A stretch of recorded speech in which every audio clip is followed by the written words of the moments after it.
El tema este de las reacciones, ahí están viendo la imagen, ¿sí, no? ¿Pantalla? Sí, sí. Bueno. Eh, no tengo acá una a mano de una viga empotrada, pero es lo mismo, digamos. Nosotros tomábamos,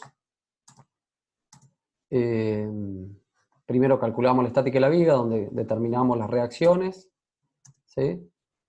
Esfuerzo de corte, si tomamos una sección cualquiera, y el esfuerzo de corte era la resultante de todas las fuerzas que están a la izquierda de la sección. Entonces, en este caso, el esfuerzo de corte en esta sección va a ser RA menos Q por X, digamos, ¿no? O sea, todo esto, o sea, la fuerza equivalente de ese tramito de viga, RA menos esto, porque tienen distintos sentidos, RA menos Q por X.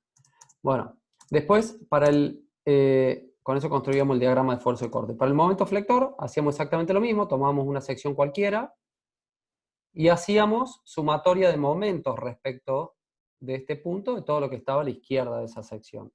En este caso, lo que está a la izquierda es RA y la carga equivalente, ¿sí?, de la carga distribuida en ese tramito de viga. El momento de RA respecto de este punto es RA por X, con el signo que corresponde. Y después de la carga distribuida, el valor de la carga distribuida es Q por X, y la distancia es X sobre 2.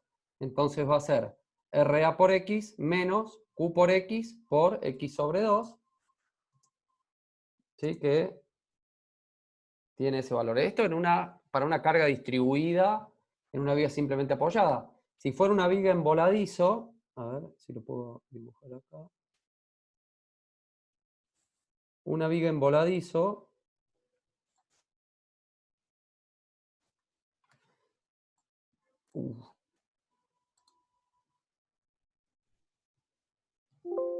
¿cómo para borrar eso?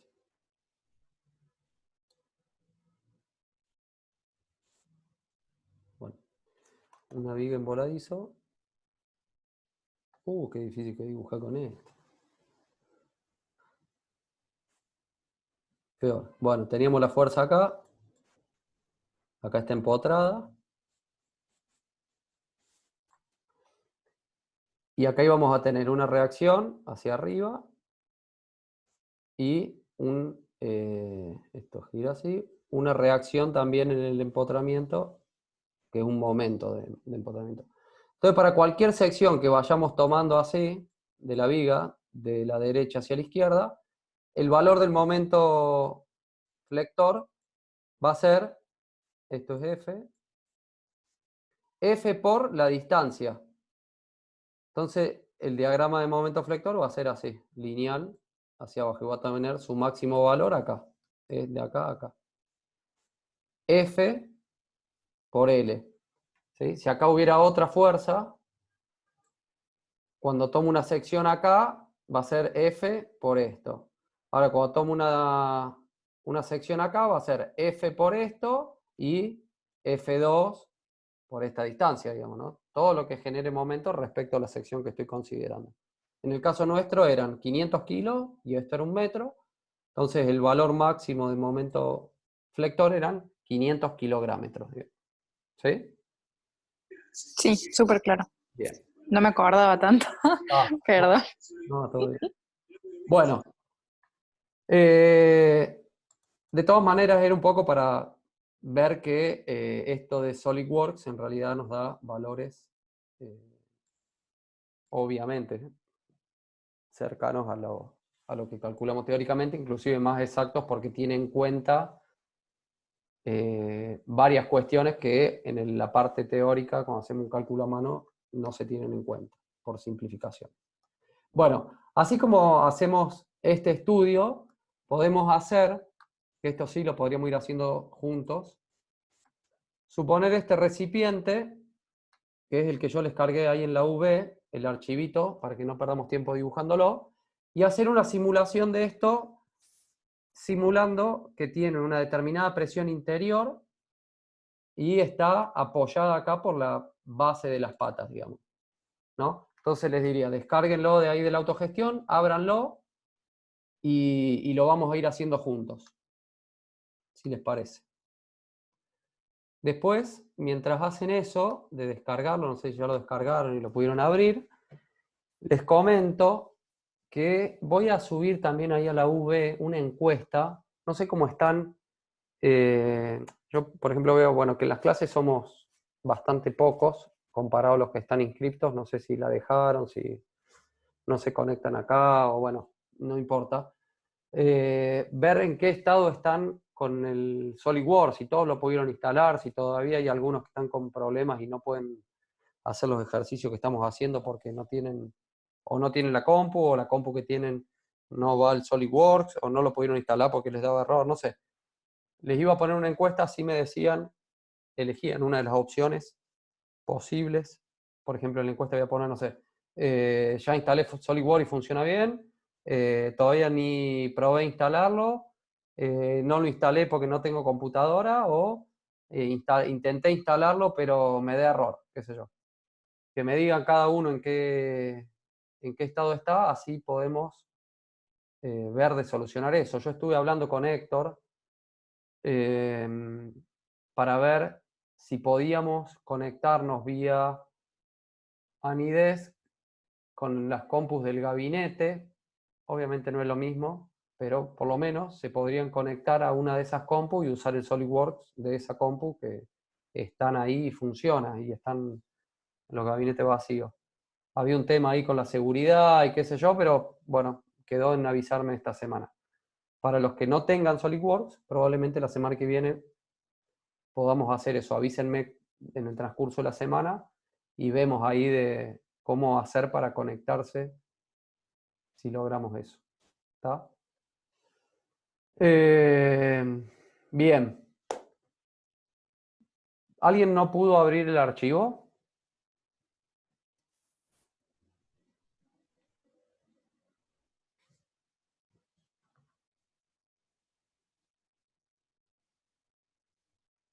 ¿Hola? ¿Hay alguien? Sí estamos, pero sí lo pude descargar, por lo menos yo. Bien, bueno, bárbaro. Nadie tuvo problemas entonces. Bárbaro. Bueno, entonces, si estamos en condiciones de empezar el estudio,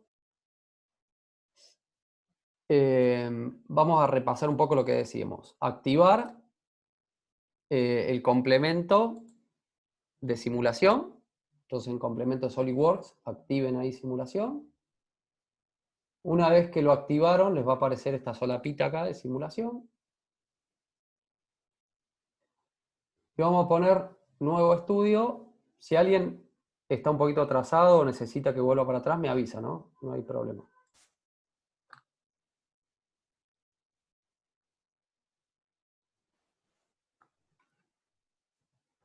Una compañera por el chat habló, profe. Bien.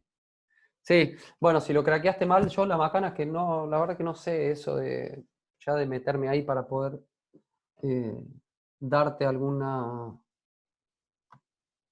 consejo de solución o eso. Ya hay mucho en internet, digamos, si buscas cómo, no sé, me da tal error, tengo tal problema con SolidWorks, siempre hay algún video de alguien que, que explica cómo solucionar algunos problemas. No sé si podés buscarlo por ese lado, o bueno, o alguien que sepa un poco más de compu y que... Tengo a quien preguntarle, no era nomás era de avisar. Dale, bueno.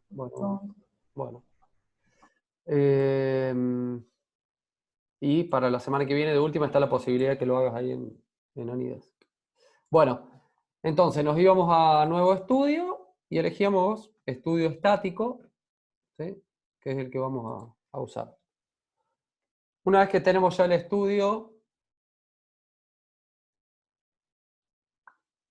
le vamos a decir de qué material es. Entonces apretamos el botón de material y elegimos un material. Podemos decir que es, o bien de chapa, así como les había dicho, STMA 36, no va a cambiar mucho si le ponemos que es chapa de acero al carbono, 1023, podría ser. Bueno, elijan, por ejemplo, es el primero. 1023 chapa de acero al carbono. Apretamos aplicar y cerrar.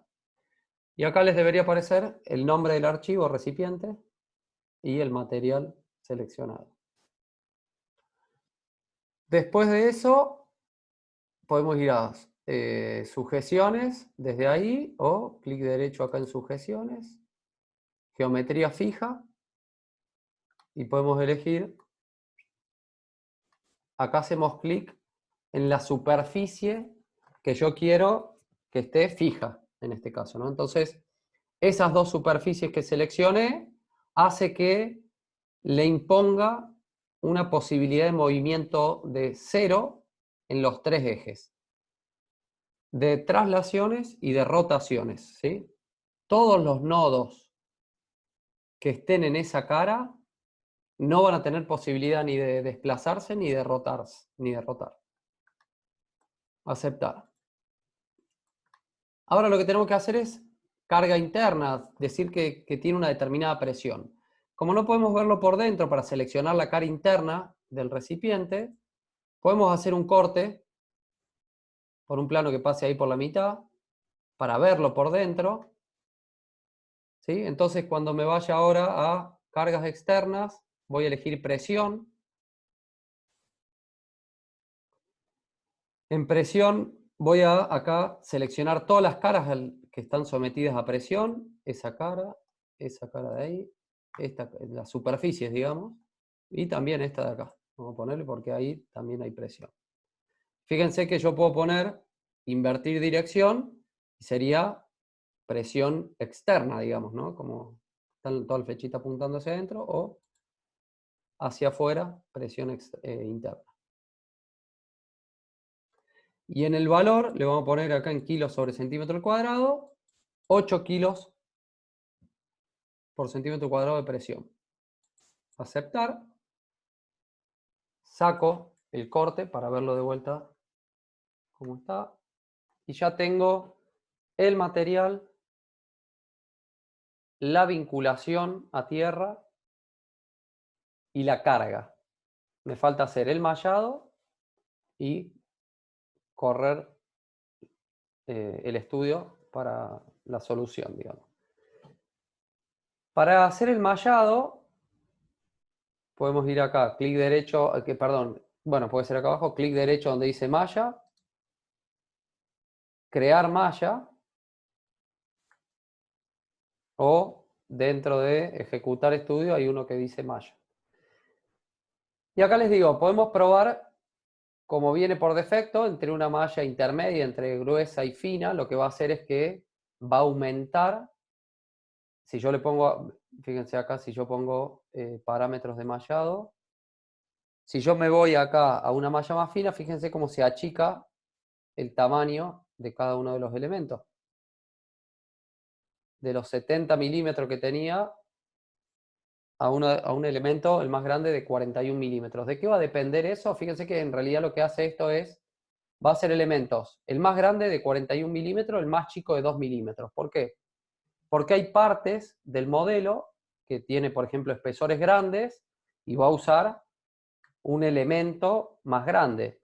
Y en las zonas donde hay cambios de sección, donde hay espesores más finos y demás, va a usar un elemento más chico.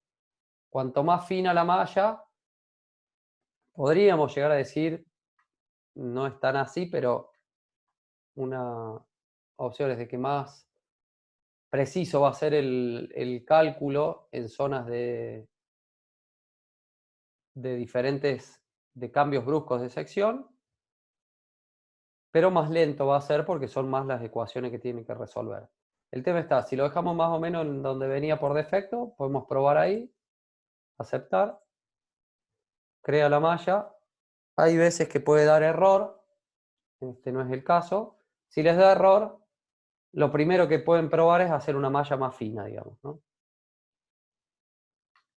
Una vez que está hecho el mallado, ven cómo se acomoda todo acá, la forma, a cómo va cambiando la sección de la pieza. También, digamos, para que tengan una idea, esto que nosotros estamos viendo así en media hora, en realidad es un área, yo diría, digamos, hay gente que se dedica exclusivamente a esto, a lo que es elemento finito, y es un tema también muy amplio y que lo estamos viendo muy por arriba, ¿no? Tiene toda una teoría que es digamos, toda una especialidad, ¿no? El que me escucha, que por ahí se dedica a esto, yo creo que estaría buscando la dirección para venir a matarme.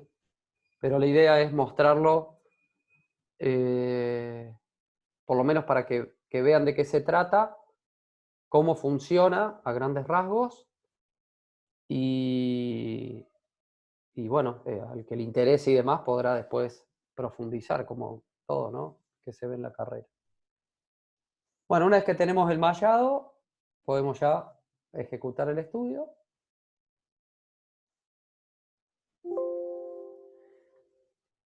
Y vemos el resultado de las tensiones y las deformaciones, digamos, ¿no? Fíjense cómo, obviamente esto es lo mismo que antes, si editamos acá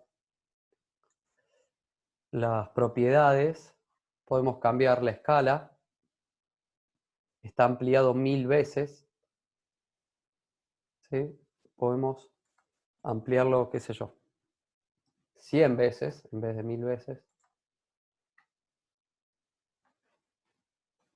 Y no sé si ya vieron con el ingeniero Delbel el cálculo de extremos, virola, los diferentes tipos de extremos, que pasa en un extremo semielíptico, como es este caso, que pasa con un semiesférico, cómo son las tensiones. Vieron que en el caso de un extremo semielíptico, las tensiones son iguales a las tensiones en la virola, y si el extremo fuese semiesférico, las tensiones son la mitad,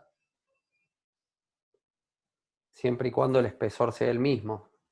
¿Vieron eso ya en la parte teórica?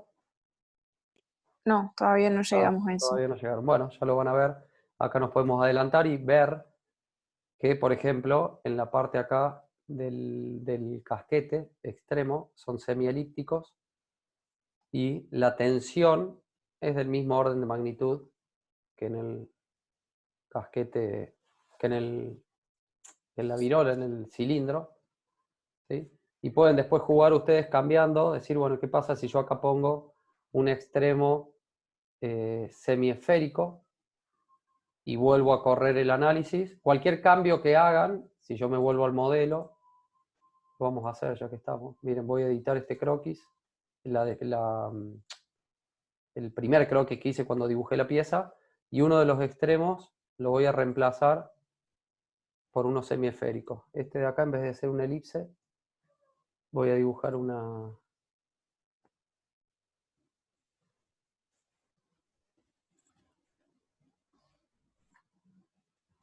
que sea semiesférico. Y entonces acá esto lo vamos a cortar. Y ahora el recipiente es así. Me da algunos errores que los vamos a solucionar acá, que son de coincidencias.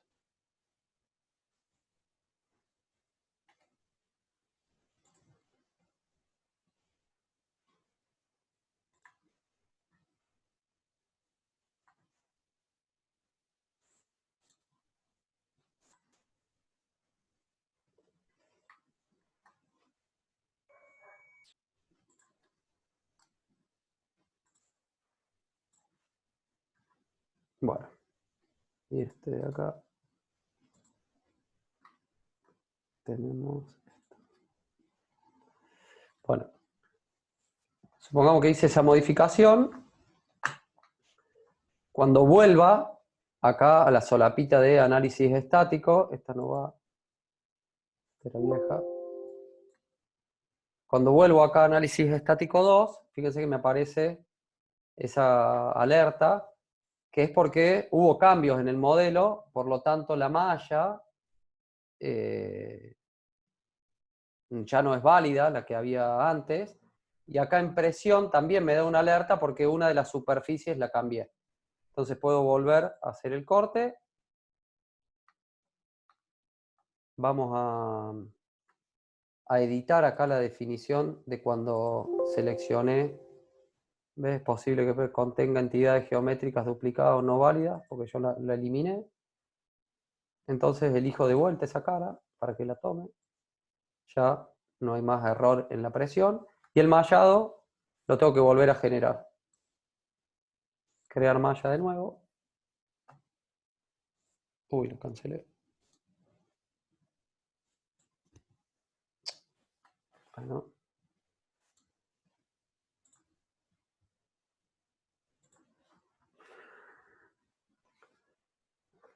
Y una vez que cree la malla, vuelvo a ejecutar el estudio. Fíjense cómo cambia ahora el valor de la presión, de la tensión, que como decíamos recién, en un extremo en un casquete semielíptico, ya lo van a ver después en el teórico, la tensión máxima es igual a la que se da en la virola, pero si es un casquete semiesférico, la tensión es la mitad, en realidad, del valor de tensión que hay acá. O sea, si yo busco acá, ¿qué tensión tengo? Identificar valores. Por ejemplo, acá en el medio, ahí en un punto como por ahí, son 2,7 por 10 a la 7 newtons sobre metro cuadrado. Lo vamos a pasar de vuelta a kilos. Así nos da valores a los que estamos, o por lo menos yo, acostumbrado a manejar. Kilos por centímetro cuadrado. Si buscamos acá un valor por ahí, son 277 kilos más o menos por centímetro cuadrado, y acá, ven, 125, 130, o sea, más o menos la mitad, depende del puntito justo que haya elegido. Cuando tenemos extremos semiesféricos, el valor de la tensión es la mitad. Por eso habrán visto también, bueno, en muchos casos, extremos semielípticos o esferas para almacenar presiones. Lo que pasa que también la construcción es mucho más complicada, más cara que un semielíptico. Entonces, cuando no se justifica, se hace este tipo de extremo. Y, bueno, en definitiva va a ser una ecuación económica, ¿no? De qué es lo que me conviene, si hacer este extremo que es más fácil con un espesor más grueso, o hacer este, sí, que es más caro y puedo usar un espesor más fino y a lo mejor la diferencia de costo la ahorro en material. Bueno, ya ahí entran en juego un montón de otras cuestiones que hay que tenerlas en cuenta a la hora de decidir, ¿no? Pero, digamos, la cuestión matemática es que en este extremo la tensión es la mitad. En realidad, la ecuación, digamos, para calcular la tensión es la presión por el diámetro dividido 2 veces el espesor o dividido 4 veces el espesor. Y como en la ecuación en el numerador está el diámetro, que sería el diámetro de esta esfera, si este extremo fuera una placa plana, que no tuviese un radio ni un diámetro, el valor de la tensión sería infinito. Y sí o sí la presión ya lo deformaría de manera tal de que esa deformación que le generó ya le da un radio de curvatura, que es el que va a hacer que esa tensión baje un determinado valor y no tome un valor, digamos, infinito, ¿no? Que lógicamente ningún material lo resistiría. Por eso en realidad no existen los extremos de recipientes sometidos a presión, extremos planos, digamos, ¿no? No hay, porque matemáticamente en realidad es imposible de que resista ningún valor de presión interna. Ya por más baja que sea la presión, va a tener valores de tensión muy alta, un extremo plano.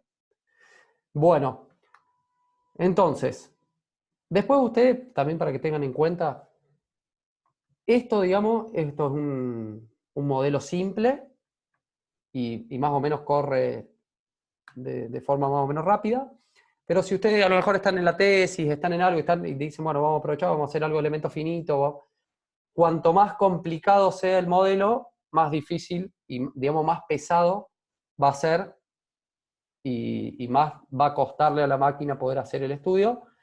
tienen que siempre hacer simplificaciones, digamos, ¿no? Por ejemplo, en este caso, no tiene mucho, si yo lo que quiero estudiar, por ejemplo, es cómo se comportan los extremos, o qué pasa alrededor de esto que está acá, que a lo mejor me hace falta, en este caso no, pero puede que me haga falta ponerle un refuerzo ahí, si un valor de presión alta o este diámetro hubiera sido más grande.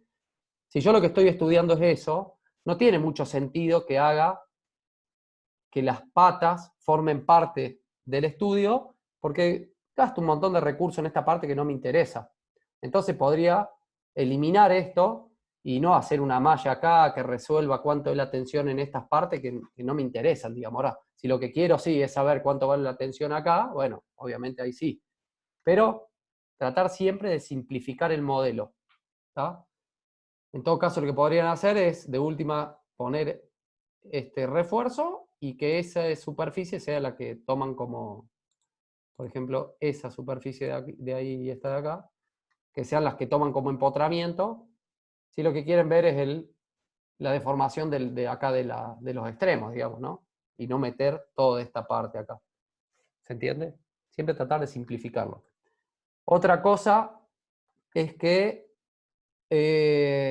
estos elementos finitos, por lo general, conviene hacerlo cuando está dibujada la pieza como una sola pieza y no en un ensamblaje. Se puede hacer elementos finitos en ensamblajes, pero ya hay que definir cuál es la conexión entre cada una de las piezas, en el caso que sea un ensamblaje, ¿sí? Si una pieza, bueno, puede penetrar a otra, cómo están agarradas, si hay un acoplamiento elástico, bueno, todas esas conexiones entre una pieza y otra hay que definirlas. Entonces ya es bastante más complejo, pero obviamente se puede hacer. Acá fíjense que tenemos conexiones, ¿sí? Entonces, bueno, es, digamos, para poder seguir avanzando un poco en eso. Pero siempre para tener primero una idea, hacer una verificación rápida, pueden generar un modelo dibujado todo como una sola pieza, aunque no sea una sola pieza, dibujar ese modelo lo más parecido a la realidad posible y hacer un ensayo. Y según lo que van viendo, pueden ir después, no sé, buscando más detalles, digamos, ¿no? Quedándose en esta zona, agregando un refuerzo, bueno, depende de lo que quieran calcular. ¿Se entiende? ¿Se entendió? ¿Alguna consulta? Sí, se entendió. Le quiero consultar por qué cuando en el no, el que es semiesférico, en el otro, Sí, la presión, sí. ahí donde está, digamos, como soldada, es menor, Bueno, la porque tensión ahí. en realidad en esa zona, eso ya es la distribución de la tensión. eh, es, digamos, Porque en el hemisférico esa ni siquiera está tan azul. acá. Sí, Claro, porque la transición es mucho más suave y como la presión acá, en todo esto que es uniforme, digamos, acá hay un cambio en la curvatura en esta zona que van teniendo, digamos, acá la curvatura en esto es constante y acá va variando. Entonces, al ir variando la claro. curvatura, como está, viste esa ecuación que les decía genérica, que el valor de la tensión es la presión por el diámetro dividido una determinada cantidad de veces el espesor del material, acá el diámetro ese, o el radio de curvatura va variando de un valor chiquitito a un valor cada vez más grande. Entonces, por eso en realidad la tensión también va variando según la curvatura que tiene el, el modelo en ese punto donde estás calculando, digamos, ¿no? Acá vos tenés un determinado valor de radio, de radio de curvatura, acá tenés otro y acá tenés otro diferente. Como va variando ese radio, va variando también la tensión. La ecuación de la tensión, digamos, está en función de ese radio de curvatura.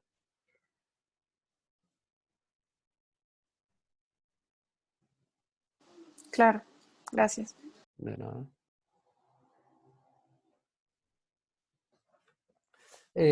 Bueno, yo lo que vamos a hacer es, les voy a subir también mañana o el sábado a la mañana, algunos trabajos prácticos, desde no solo de esto, de todo, vamos a ir, les voy a ir subiendo varios, para que traten de ir haciéndolos, de practicar, y que la semana que viene podamos sacar algunas dudas de eso. Traten, porfa, de hacerlo.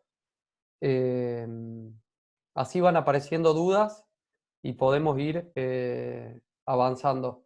Y si alguien tiene, yo creo que se los había dicho a principio de año, si está trabajando ahora en algo relacionado a esto o está avanzando, no sé si en la tesis, en algo, y tiene alguna duda de algo que esté haciendo, quieren que lo dibujemos acá, que hagamos un modelo, lo pueden plantear y lo podemos agregar como un trabajo práctico. Yo no tengo ningún problema. Si no, vamos a ir haciendo algunos que yo les vaya dando, pero si alguien tiene alguno, estaría bueno aprovecharlo y tratar de hacerlo acá, digamos, ¿no? Bueno, eso en realidad era todo lo que tenía previsto para hoy. Me quedo un ratito más por las dudas si hay dudas. Había una consulta en el foro que les dije que si quería la podíamos ver ahora acá, y si tenía el AnyDesk, yo podía ver cómo lo había hecho. Era una duda respecto de los planos. No sé si está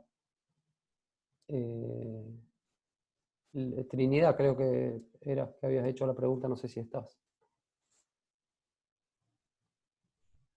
No. Bueno, cualquier otra consulta, estoy a disposición. Y si no hay preguntas, será hasta el jueves que viene. No, estamos, profe, por hoy. La semana que viene tenemos 2 parciales, lo único. Capaz que no lleguemos a hacer todos los trabajitos prácticos Bueno, que nos dé. está bien. No, nada, bueno, está bien. Si tienen parciales, se pondrán más con eso. Traten de hacer algo, digamos, se cansaron de estudiar, despéjense haciendo un trabajito práctico de esto. No, bueno, en la medida que puedan. Por eso voy a tratar de subirlos ya cuanto antes para que los tengan y puedan ir haciendo, no, nada del otro mundo, algo simple, que lo puedan hacer en un ratito, como para practicar. Y si no es la semana que viene, será la otra. Bárbaro, gracias. Por nada.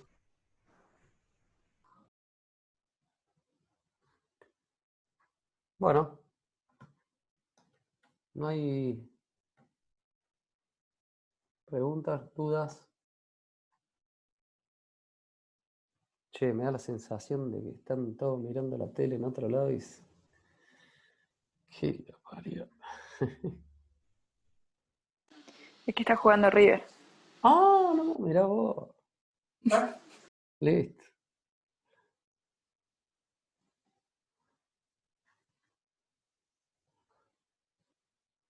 Bueno, nos vemos la semana que viene entonces, chicos. Buen resto de semana, buen fin de semana. El jueves Nos vemos, profe. nos vemos. Que anden bien. Igualmente, Chao, bueno. profe. Chao, chao. Gracias. Por nada.